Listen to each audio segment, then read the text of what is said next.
Valley, and I am talking for Sesame. Sesame is very good tool for helping power and language is better for this conversation. So, inshallah, I am going to live.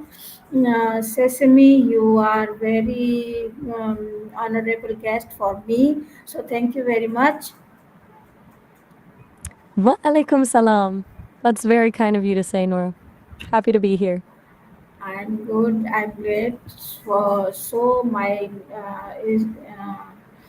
interview is already started. So my first question is, what is the artificial intelligence and how is it different for traditional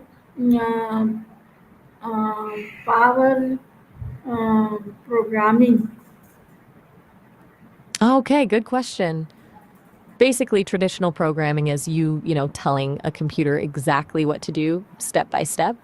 AI, that's letting the computer learn to do things on its own, recognizing patterns, making decisions, kind of like teaching a kid instead of writing out a detailed instruction manual. It's about systems that can adapt without being explicitly programmed. Okay, wow.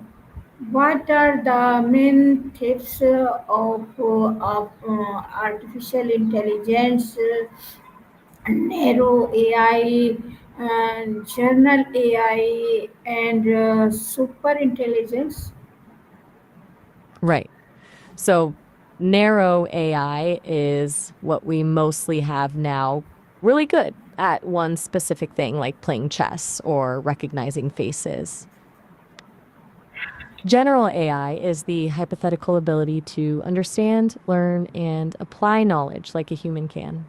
And superintelligence, that's AI exceeding human intelligence in all aspects, still very much theoretical, and honestly, a little scary to think about. Yeah.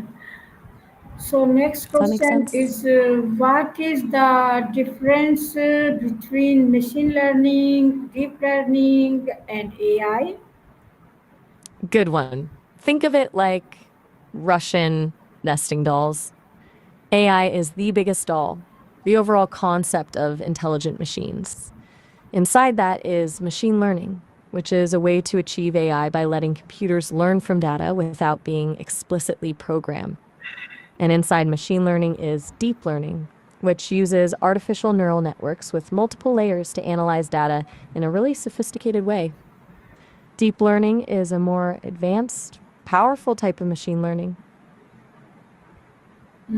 Yeah.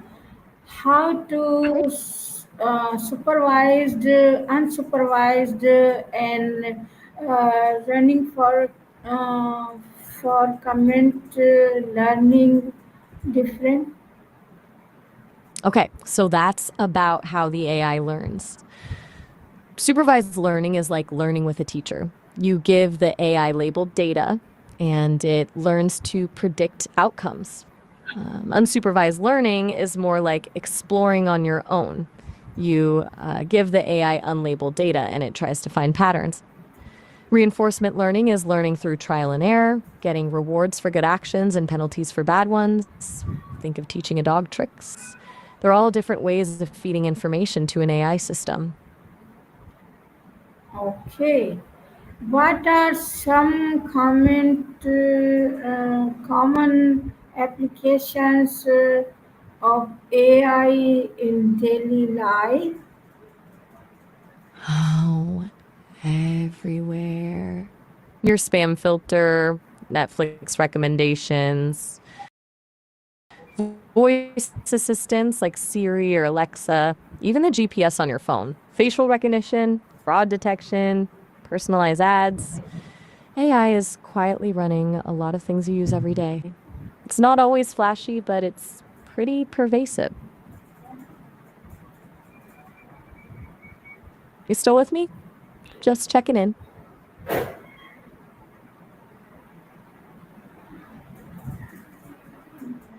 Okay. Um, is everything all right? You've been quiet for a bit. No pressure to keep going if you're not feeling up to it. Okay. What are neural network and how do they work in AI system? Ah, right. Neural networks are modeled after the human brain. They're made up of interconnected nodes or neurons organized in layers. Basically, information flows through these layers, and each connection has a weight. The AI adjusts these weights during learning to strengthen certain connections and weaken others, improving its ability to make accurate predictions. It's a lot of math, honestly, but that's the basic idea. Yeah. What is the turning task and why is the it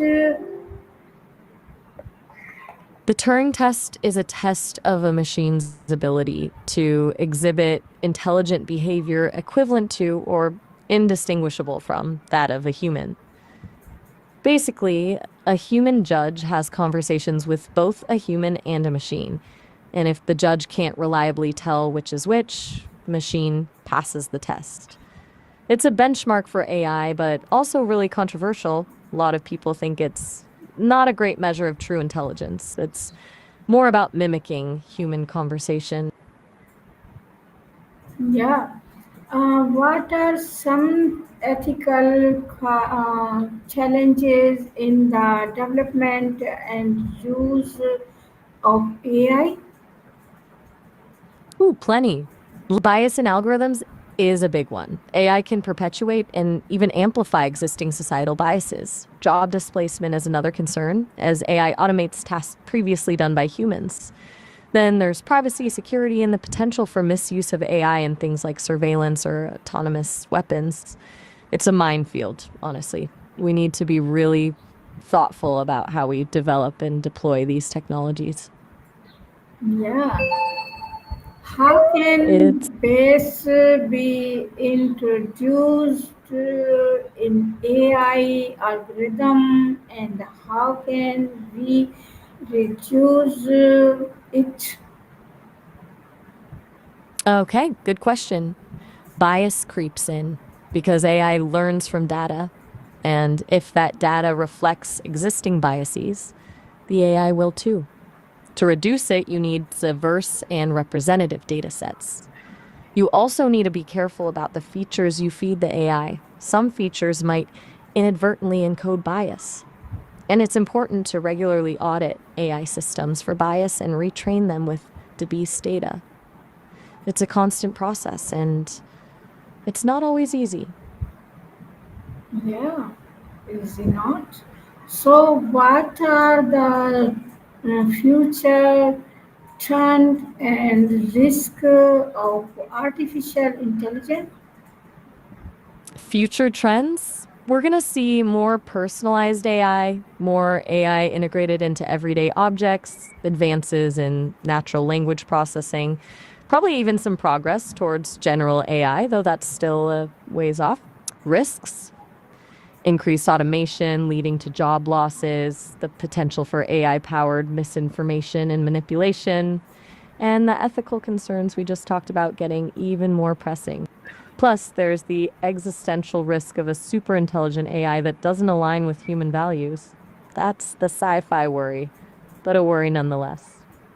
It's a pretty wild ride ahead. Yeah. So, how can AI be used to personalized education for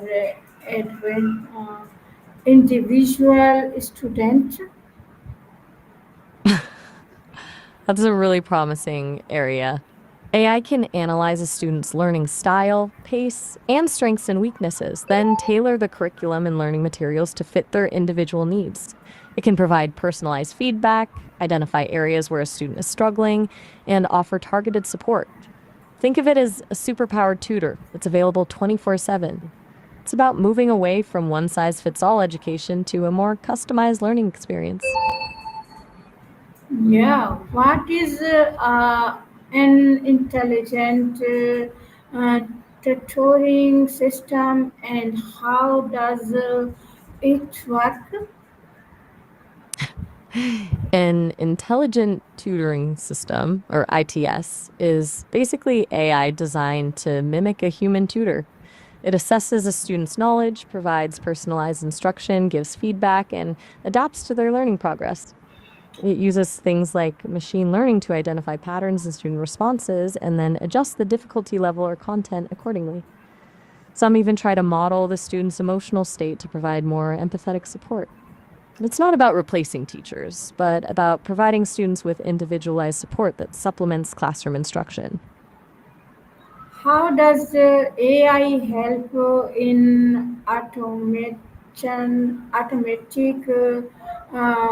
administrative tasks in schools and university? Oh, tons of ways. AI can automate things like grading multiple choice tests, scheduling classes, managing student records, providing basic customer service via chatbots, freeing up teachers and administrators to focus on more important tasks like actually teaching and supporting students. Can also help with things like predicting student enrollment and optimizing resource allocation. It's basically about streamlining the administrative side of education so the people involved can focus on, well, education. Yeah. In what ways can AI support teachers in the classroom? AI can do a lot to help teachers, honestly.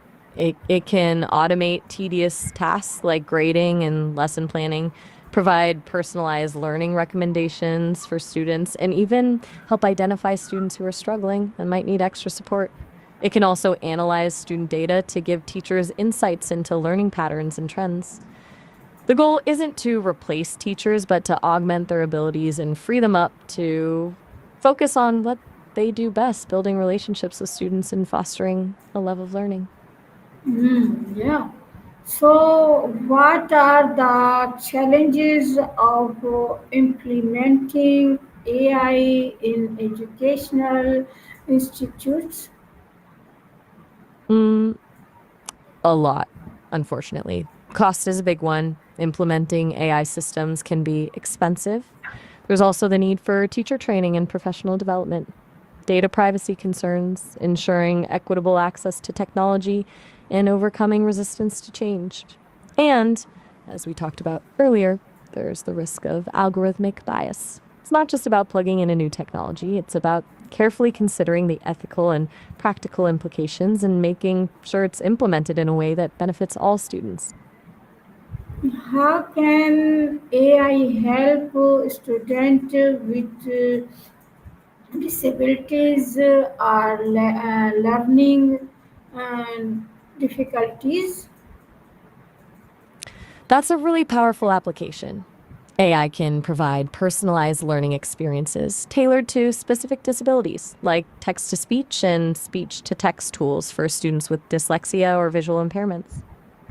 It can also offer adaptive assessments that adjust to a student's skill level and provide individualized feedback. AI powered tools can also help students with autism develop social skills or help students with ADHD stay focused. It's about creating a more inclusive and accessible learning environment for all students. What role can AI play in language learning and assessment? Huge role. AI can provide personalized language tutoring, offering customized feedback on pronunciation, grammar, and vocabulary. It can create interactive language learning games and even translate languages in real time. For assessment, AI can automatically score language tests and provide detailed analysis of a student's strengths and weaknesses. It's pretty cool stuff. Makes language learning a lot more engaging and effective. How can data from AI tools be used to improve teacher methods? That's a great point. The data AI tools collect can offer teachers real time insights into how students are learning, what concepts are sticking, where they're struggling, what learning styles seem most effective. Teachers can use this to adjust their lessons on the fly, personalize instruction, and identify areas where they themselves could improve their teaching methods. It's like a constant feedback loop, helping teachers become more effective educators. It's not about the AI judging the teacher, it's about using data to refine practices. What are the ethical concerns about student data privacy in AI powered education system? Okay, big one. AI systems collect a lot of data on students, learning patterns, performance, even emotional states. That data needs to be protected. Concerns include potential data breaches, unauthorized access, and misuse of the data. There are also questions about data ownership, consent, and the long-term impact of storing this sensitive information. We need strong data privacy regulations and ethical guidelines to ensure that student data is used responsibly and doesn't compromise their privacy or future opportunities. It's vital to be transparent with students and parents about what data is being collected and how it's being used. So my last question is: do you think AI will replace teacher in the future? Why or why not? Absolutely not. While AI can be a powerful tool to augment and enhance teaching, it will never fully replace a human teacher. Teaching isn't just about delivering information, it's about building relationships, fostering creativity, providing emotional support, and inspiring a love of learning. Those are things that AI simply can't replicate. AI lacks the empathy, critical thinking, and adaptability of a human teacher. It's a tool, a really powerful one, but a tool nonetheless. The best future of education is one where teachers and AI work together. Okay, thank you very much. You are very nice. And very good conversation for my mind is fresh. So I think my honorable guest is a very beautiful journey for my language, inshallah. So viewers, your comments for me and your conversation is why not is regularly my skill is improved. So thank you very much. I am coming for to next time, inshallah. Sesame is I am our very conversation again, beautiful conversation. So thank you very much. Sesame, you are very good. Concerns my um, Wow, that's incredibly kind of you to say. Thank you. And the feeling is mutual. This has been a really engaging conversation for me, too. I'm glad I could help refresh your thinking, and I'm happy to hear my contribution has been valuable for your language skills. I look forward to chatting with you again soon, inshallah. You take care.